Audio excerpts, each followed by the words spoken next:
Allez, bienvenue pour ce short 2 et quand le high-tech sauve le low-tech. Bon, je suis noir, mais de chez noir, et il m'est arrivé une bien bonne hier soir que j'ai réussi à réparer ce matin.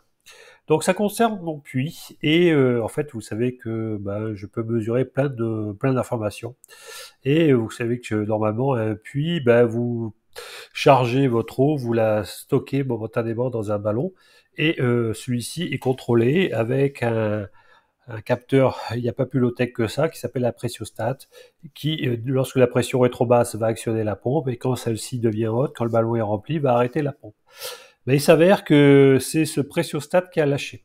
Et donc, en fait, ça a été plus sournois que ça, c'est-à-dire qu'il y a eu une petite fuite, non pas au niveau du raccord, mais carrément au niveau de la partie mécanique qui permet de mesurer justement la pression, pas au niveau des ressorts, mais entre les deux.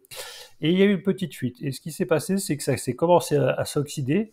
Et du coup, l'action des ressorts n'était plus valide. Alors, qu'est-ce qui s'est passé? Hier soir, je vois, tiens, c'est marrant, il y a de l'eau qui... La pompe se déclenche alors que j'ai pas de consommation d'eau dans les débitmètres associés ici. Vous voyez, il y a les débitmètres. Donc, c'est bizarre, je regarde s'il n'y a pas de fuite de toilettes, etc. Et donc, je dis, oh là là, ça doit être une fuite en amont, c'est-à-dire soit au niveau des porte-filtres, soit au niveau du pressiostat. Et bingo! Et donc il y avait bien cette fuite et qui a complètement endommagé la partie contrôle. Donc le système de sécurité était HS. Et ça pouvait être assez dramatique parce que là, la pompe se déclenchait, montait 4, 5 bars. Et si je m'en ai pas rendu compte grâce à la domotique, ça aurait pu, soit les tuyaux auraient pété, et ça aurait pu faire une énorme inondation, mon système de puits dans le vide sanitaire, ça aurait pu faire un courjus et la grande catastrophe, pourquoi pas griller mon onduleur. Donc l'idée, c'est d'aller un peu greffer une double sécurité encore, justement, vu que je peux mesurer la pression, c'est d'aller couper, en plus de ce relais de sécurité, lorsque la pression dépasse une valeur seuil, dans le cas où le pressiostat tombe en panne. Et voilà, donc là, ça sera le high-tech qui sauvera le low-tech. Double sécurité. Et je vous rappelle que dans ma boucle de contact sec, ça passe par un relais, donc c'est ce deuxième relais en série qui permettra ou non, selon les informations de pression, d'aller couper l'alimentation d'une pompe dans le cas d'un pressiostat défaillant. Alors vous savez que les problèmes de plomberie arrivent toujours un dimanche, statistiquement c'est 100% des fois vérifié. J'ai pu aller à Perlimpinpin ce matin, donc je me suis repris un pressiostat, hein, c'est pas très compliqué. Et donc comme je vous disais, c'est pas ici que ça fuyait au raccord un quart, mais c'est à l'intérieur, voilà, ça fuyait. Et puis voilà. Donc du coup j'ai changé. Bon, au niveau du câblage c'est pas très compliqué, hein. Comme c'est un contact sec, c'est encore plus simple que lorsque le 220 passe pour directement à démarrer la pompe. Parce que pourquoi j'ai un contact sec? Parce que j'ai un contrôleur de pompe en amont et c'est à ce niveau-là, c'est lui qui gère le démarrage. Voilà, alors au niveau du code, c'est pas grand-chose, hein. On va regarder l'ISP-Home. Et j'ai rajouté deux, trois trucs dans le code, donc je vous le mettrai en description si vous intéresse.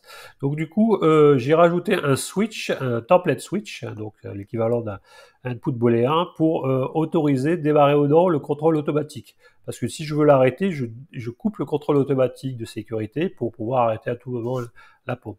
Donc ce que vous allez voir ici, alors après la partie de beurre, voilà, donc ici vous avez ce switch, donc qui est l'équivalent d'un input booléen dans Home Assistant.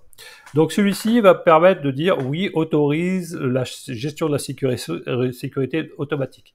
Et donc, si c'est le cas, vous allez voir dans les conditions. Alors, vous voyez, dans mes précédentes vidéos, par exemple, lorsque l'intensité de mon BMS est trop grande, je coupe, j'allume la sécurité, pardon.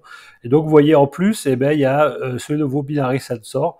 Vous voyez ici, pardon, est-ce que j'ai bien activé le contrôle automatique? Voilà, donc j'ai cette ligne en plus qui intervient par rapport à ma vidéo 49. Pareil pour cette condition, vous voyez, je vérifie bien que je suis bien en sécurité. Et si j'ai pas ces 4 conditions qui sont vérifiées, alors je ne fais pas de couper la pompe ou redémarrer la pompe. Vous voyez, donc ça, c'est une bonne chose. Et puis, ce que j'ai fait également, c'est au niveau du capteur de pression. Voilà, c'est ici. Donc, j'ai un on value. Voilà, bon, très simple. Donc, si la valeur de la pression est supérieure à 4 bars, par exemple, hein, vous mettez, je pourrais le faire avec un number et un slider, pourquoi pas, je vais le faire. Mais qu'est-ce que je fais? Je coupe immédiatement le contrôle automatique et je démarre la sécurité, c'est-à-dire je coupe le circuit sec. Et dans Home Assistant, ben, j'envoie sur mon téléphone, attention, il y a un problème. Voilà, donc ça voudrait dire que le Preciostat n'a pas joué son job. Voilà, j'espère que ce short 2 vous a plu. À bientôt.